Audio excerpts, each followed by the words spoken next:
And good morning. Hello. Welcome to an outside edition of Be an Explorer.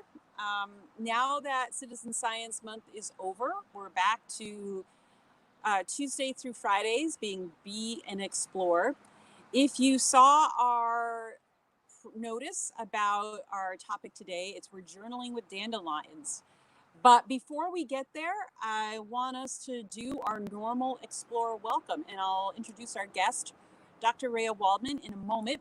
But let's start out, as we always do, with looking at the sky, the wind, and the temperature, because today we'll talk about why those are important.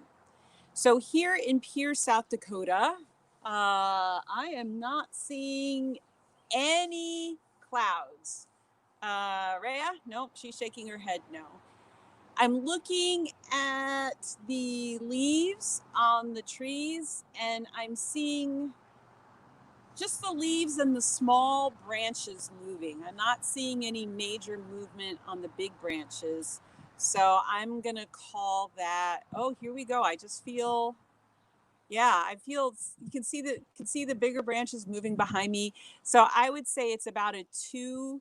Of course, 0 is nothing, 1 is the leaves, 2 is the small branches and twigs. 2 is the twigs, 3 is the small branches, 4 are the large branches, and 5 are the trees. So yeah, we had a slight gust of 3 there, but it's mostly between 1 and 2, the branches and the twigs.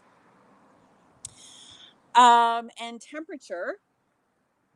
Well, I'm sitting in the sun, so that of course always affects it. But yeah, I'm thinking it's sort of a little not. Getting chilly. I have my thermometer here, and you can see we are at about 12 degrees Celsius. So 20 is nice, 10 is chilly. So we're past chilly, on our way to nice. And in the sun, of course, it will feel much nicer. I will go back and welcome those of you who are joining us. If you want to run out and get a dandelion puff, please do while I bring Rhea on. Good morning, Rhea. How are you? Good morning. I am really well. I'm sitting on my deck and it's really, really warm out. I would say it's nice, almost hot here in the sun. I have my little dandelion puff and I actually had to walk pretty far to get that because my husband is diligent on pulling them out of our yard. But I got it here. Good, good. So what we're going to do with our dandelion puffs is we did this way, way back at the beginning of Be an Explorer. Is we're going to take some time and do some I notice, I wonder, and it reminds me of. So this is why I asked Rhea to come on. We will take about a minute, and I didn't bring my phone, but I'll just kind of look at the clock here. And for a minute, we'll go back and forth about what we notice about our dandelions in the seed stage. So Rhea, go ahead. What are you noticing about your dandelion? Well, I noticed that it's very spherical. I have a nice round puff and there's not a lot of hairs that stick out. Okay, so it's yeah. I mine well, I'll just keep noticing what I was going to notice. I notice how the little brown seeds, or whatever they are, part of the puff, they stick into the plant, and um, after they fly away, there's still a little hole for them. What do you notice? That is awesome. I love that little whole part. That's so true. I noticed that some of my seeds or like my little tufts are coming out, and they're actually some of them it's hard to get out, and some of them come out really easily. Interesting. So I hope you can see this. I noticed that one of my puffs is sticking to my stem. I didn't know the puffs were sticky like that they could be sticky. Huh. I have to try the, yeah, that one. Oops, there it goes. What else do you notice? Well, I noticed that those little puffs, they look like little stars. I mean, they're so pretty with the little center star and then those rays coming out. And I noticed that it's very pretty. I hadn't noticed that before. So we could probably keep doing this all day because the more you look, the more you see. And I'm noticing though, mine is not quite the same as Rhea's. I think our stems might be different lengths. Mine is like a whole hand, and then yours looks a lot shorter. So the next part we go to is I wonder. What are you wondering about your dandelion? I wonder why they go everywhere. I wonder how they turn from the yellow to the white. I mean, when I'm looking at some of the yellow ones, and I'll just pick this one right here. It's like, where all that white in there? How does it go from this to this? I'm wondering that. So now that you say that, I wonder if at the end of the yellow, is there the brown seed? Yeah. But it So does look very different, right? Because the yellow is all flat and now it's all poofy. So it's a complete change in everything. yeah, it's really changed. I'm looking through my yellow for brown seeds, and I don't know, I'm not finding any. I'll dissect it. I'm seeing some white, but I'm still not seeing the brown. For future investigation. So now let me go to it reminds me of. So what does this remind you of? And again, it can remind you of anything. It can remind you of a time, a person, a thing it looks like. What does this remind you of? So this is actually something that brings me back to my prior life before I was in South Dakota and before I was at the Discovery Center.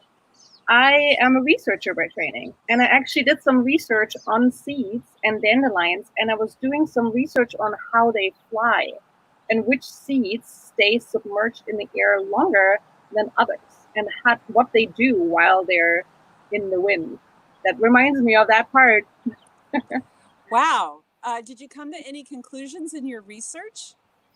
Well, one of the things was the dandelion seeds were very stable, which means that some seeds we would put in the wind, and I actually built a wind tunnel specifically for seeds where we can blow wind up, and the seed would just hang there in the air and spin around and tumble around, and we would take video of it in really slow motion to figure out how do the seeds move. And the dandelion seeds were the most stable. So no matter what happened, they would just float and rotate in the center there forever. And I think that's one thing that makes them so persistent in going everywhere and being such good spreaders of their seeds. Okay. And maybe that's why we find a lot close together, because they don't go wide. They just kind of hang out. Oh, but we're talking about what it reminds me of. Well, this reminds me of when I was a girl. I think every child has picked a dandelion. First, you pick dandelions and you like give them to your mother, and then you pick them after they go and you blow them all over the place because it's just so fun to watch them fly away. So here's a fun tidbit. So I'm German, and in German we call this Pusteblume. Although so it is a dandelion, and the translation of dandelion is Löwenzahn, lion's tooth. So that's what we call the flower. But as soon as this starts, we call it Pusteblume, which basically means blowflower. Guess why? Exactly. Just like a blowfish that blows itself up, this is a blowflower because you blow it away. Oh, that's awesome that it has two names. The lion's tooth I'd heard about, dandelion, don meaning French, tooth and lion, de lion means lion. And if you look at the tooth, you can see, I've never actually seen a lion's tooth, but I think it's pretty sharp. So I feel like this is probably what a lion's tooth looks like, pretty close. So, Yeah. wow. So Pusteblume is the German word. Pusteblume. Blume. You'll have to write that down and we'll put it in our chat. And for those who We'll do that. German. So every morning I get up and I take my cup of tea and I go sit out on my back porch where the pond is. And I've been journaling. And so this morning I was looking at the dandelions. You can see my Kloosterbloomer picture there. And that's what actually inspired this segment. And so I thought, it's been a while since we've journaled. So I wanted to do a journaling about our dandelion observations. And I've been learning more about journaling, and a good field journal has words and pictures and numbers in it. And you told me, Rhea, that you have your field notebooks, your research notebook from when you were studying the dandelions. Could you show us what an actual science notebook looks like? Yeah, that's right. So actually just last week, my colleague who I was studying this with at Iowa State University, she's now an assistant professor at the University of Missouri. And she just got in touch with me and said, one of her colleagues there wanted to look into this data a little more. And if I could tell her some of the facts of how, when we took those images and those videos about 5 years ago, if I remember what some of the specifications were. I'm like, of course I don't remember what I did 5 years ago, but I have my notebook from 5 years ago. And so things that I found there were, for example, that's a lot of the things that we wrote down. So we wrote down lots of numbers, and we wrote down lots of trials where every time when we took a video, we wrote down a number, and our file was written the same way with that number. So now I can go back and say, well, we did a sunflower seed right there, or we did a compass plant, which we called little wings. And by the way, I made a note that I absolutely love them.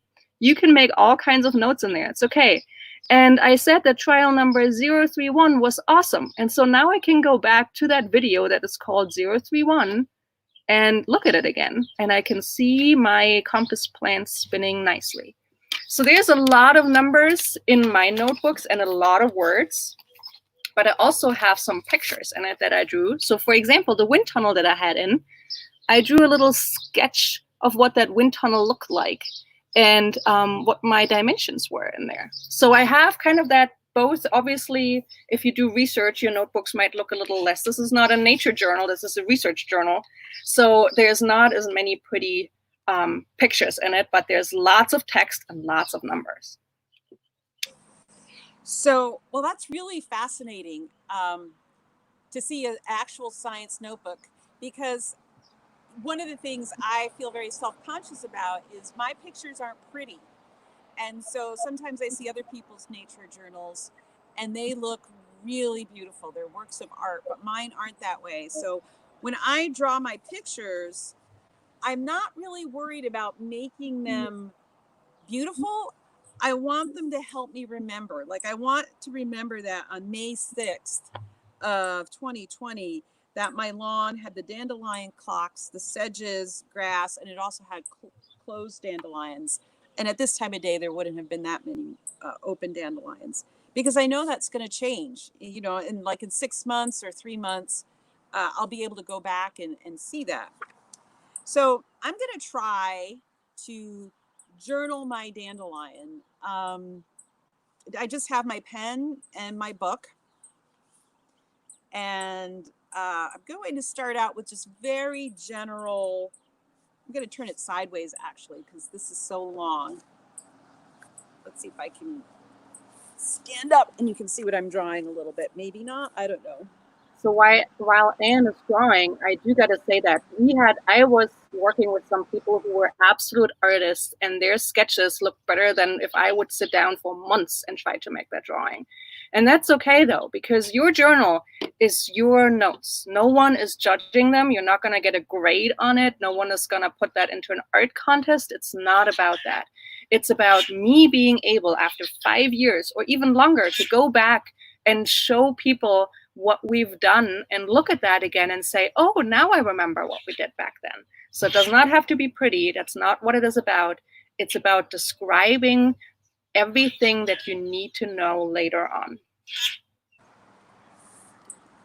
So this is where I've gotten so far, oops, in my nature journal. Let's see, there we go. So yeah, I'll probably continue this later on. It's not the most interesting thing in the world to watch somebody else draw, but you get the idea of how to get started and why you should keep a journal and how scientists use their journals. And it's always good to start out with just a deep look. I notice, I wonder, it reminds me of. Because I think I would not have drawn or thought that much about the little dots if I had just started drawing it. I'm spending some time and as I was noticing, there are little hairs on my dandelion, which I'm going to try to get in my drawing. So yeah. Well, thank you, Rhea. It's been an absolute pleasure to learn more about that part of your life. Rhea and I work together every day, and I did not know this about her. So thank you, everybody, for joining us. Thank you to the Capital Area United Way for sponsoring our live stream. And thank you to everybody who supported us in our Day of Giving yesterday. So as always, stay safe, stay curious, and go explore. We'll see you tomorrow. Thank you. Bye.